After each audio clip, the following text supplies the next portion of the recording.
platforms, they don't have legacy contracts that you cannot pass it to someone else, but you can decide, okay, in case that I am dead, I don't want my printers to exist anymore, delete it. Or maybe there are some things like after 18 months that it's not used, delete it. Yes, and these are some more information about the digital legacy of the platforms. You can see that there is contract, just delete option in these ones. Yes, no. What is digital framework? We thought it's option after that, but even we are living, we have a digital life, we have a normal life, physical life, and we also, all of us has a digital life. How many of you doesn't use even one social media platform? Not use any. Instagram, Facebook, WhatsApp, use one of them at least, right? So all of you has a digital legacy, okay? So we talk about what may happen. We have choices in case that bad things happens, like mental disease or death. But in physical life now, we need to know how we can protect our digital legacy. So why do we need digital legacy strategies? Ethical and cultural, respect for autonomy, privacy, memory, and digital after that. Growth of that technologies industry, why users choose digital legacy platforms, subscription models for digital legacy services, secure user data before that, digital bill, economic feasibility, what happens if platforms shut down, and user satisfaction. And AL driven immortality. Yes, we can have, as AL improves with this fast, we can have different genes, and we can change the genetics, and it's possible that we can have longer lives or change the disease cells and with the healthier ones. This is possible. These are all the good things in health that is being told now. Yes, in future we are expecting this. Changing diseases from there are cancer, there are these days we have, for example, autism fifth cell is changed by artificial intelligence. We know that this is a start, this is just a start. Okay, so we can have immortality immortality. What we mean about that here is that when we are dead, we are not in this world, we can live with artificial intelligence avatars, we can have our memory preservation, voice cloning, chatbot simulations, digital twins, and all that. Yes. So artificial intelligence these days can mimic speech. You see it, storytelling, they can mimic speech. They can present those stories, and digital version of ourselves never dies. It's there, always. And we can have fix it digitally and consent how we want our digital agents to be. We can control it. If something like this is possible, we can control and decide how our agents can be. We should be careful about when we are signing in and agreeing into platforms, whether we are agreeing that artificial intelligence creating instead of our own decision or will, our agents or following our voice. Be careful about that. There are many sites these days which give you these options, and they are all written in small letters. So you should be really careful about what you are accepting more than yesterday. Today is really important, these issues. Okay, so it's not about living for physically, but digitally remaining present, available, alive. Maybe living with messages to your family. My mom is dead 7 years before, and Facebook account is still alive. And yes, That's why that I thought these options, I'm really happy seeing that. Facebook account, memories, it makes me good. But maybe that you'll have to decide yourself and your parents. Maybe for someone's grieving process, I don't want to see anymore. It makes me upset. But you have to decide yourself whether the account is going to be active or passive. Yes. So what was the research? Research is all creating lasting digital footprints beyond that. And for this, I developed a questionnaire. This is questionnaire that I gave you. And I distributed it to 108 participants. And this is Korobak alpha value of this questionnaire. And these are the questionnaire items. And as a result, I found that digitally literate people are more comfortable with digital immortality. They know their rights, so that's why that they don't have afraid. It's a fact that we are going to all die. We cannot do anything about that, but we have our rights. So this was the research results. Women, however, were higher ethical emotional discomfort, and we can see that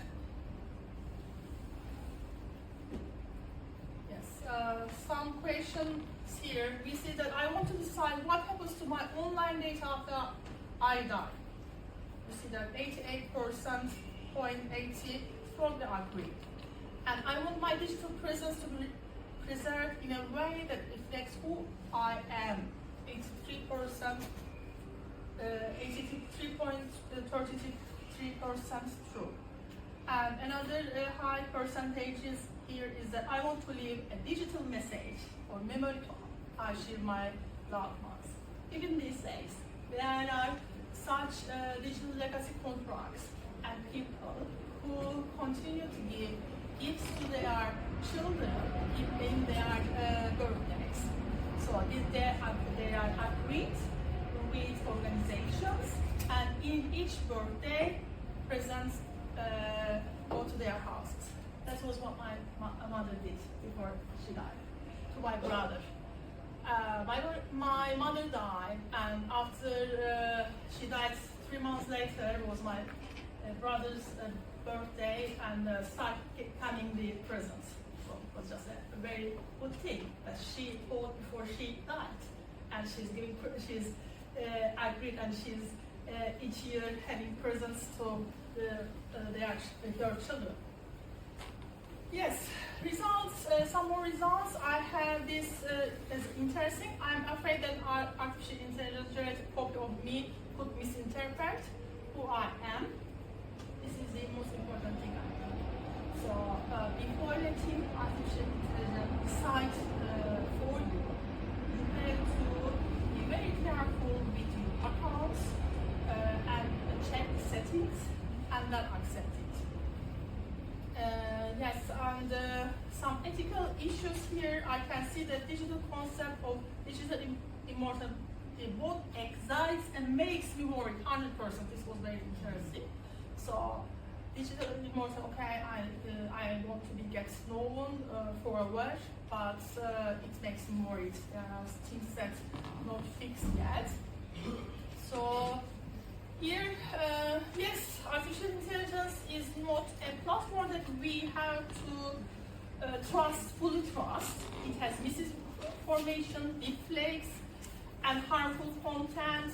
We have to be careful about that, but we shouldn't forget that just because we can, doesn't mean that we should. It doesn't mean that we should have digital identity after we die or now. We have to decide it as human beings. Don't let artificial intelligence decide this alone. Yes, recommendations. My recommendations is that artificial intelligence needs to be more transparent and responsible to avoid promoting harmful content. So artificial intelligence fact checkers exist, but they struggle to keep up. So there are some programs for deep fake but they have to be improved. Artificial intelligence reshaping how we are remembered. However, there are ethical and emotional matters. It should be human's decision, so more education is needed in this case. Yes, that's my presentation. Thank you for listening, for being here. Any questions, comments, Yes. Any questions, please? It's my time to answer questions. Yeah, I think it's really interesting. I know my own dad was very active on social media for kind of person in the 70s at the time, but had a lot of friends even on social media. And it was a bit of a question between myself and my sister when he passed away, what do we do with his Facebook account? And we didn't know. We wanted to kind of keep it so that we had photos and videos and things like that were up there, and that maybe friends of his could still remember him or put something up on the page. But I suppose we're making that decision rather than him having made that decision. And I think, you know... By him, you mean artificial intelligence or...? No, that he should have been involved in that decision making about whether to keep his account or not. Yes, the person who is dead should be in that decision. Exactly. So I think I know, like in Ireland, in terms of things like the Irish Hospice Foundation talk a lot about, you know, advanced healthcare decisions and, you know, making decisions, like particularly if you have a terminal condition, around what you want, you know, but, you know, I suppose this should be something that's included around your digital passport and what you want done with that information. And do you want people to have access to passwords and all of that to manage it? Yes. Because, it's really interesting. Besides the will for our assets given to our loved ones, it should be there. Instead of us, our loved ones, we have to decide what will happen to these digital assets and what is going to work. Or not lost. Especially if we are a businesswoman or businessman and we have things, then it's important to take care of them and know these things. How to take care of them. Yes. One more question, maybe? Or comment? No? It's a little bit something subject, maybe. We talk about that, sorry for that, but that's why. Something new to think about. Like, I've never really thought about it like that. Now that I've been exposed to this, it's like, you know, I'm actually thinking about it. I don't know whether I'm gonna go for it or not, but the fact is that now that you put it out, so I'm just thinking about it. That yes, you know, it's there, and whatever I do, you have to decide. Yes, I have to decide what happened to my Facebook account when I die.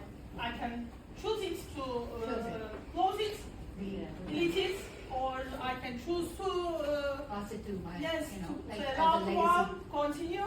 So it should be my decision, everything. So thank you. Yes. Well, but also you also have to add that what is put into the future may be altered by other sources. There are lots of sources it may in morph fact. into many different Yes. avenues, so you don't quite know what you're sending into the future at the end of the day, because what the technology is now is going to be altered in 10, 30, 50 years. So it's going to be not really, you know, somewhat of the legacy of the person, but not really fully the legacy, because it has a good chance, I would think, over time to be altered in some way. Yes, okay. That's a good comment. Thank you very much. Some other comments? From the young people. From the young people, what do you think of? Okay, don't think about when you are dead. Now you're digital legacy. I'm not thinking about the death. You're digital being online. I don't really think about it. You don't bother about it. You don't use that much. You don't use that much. Just maybe that's not even your real photo. Yeah. No.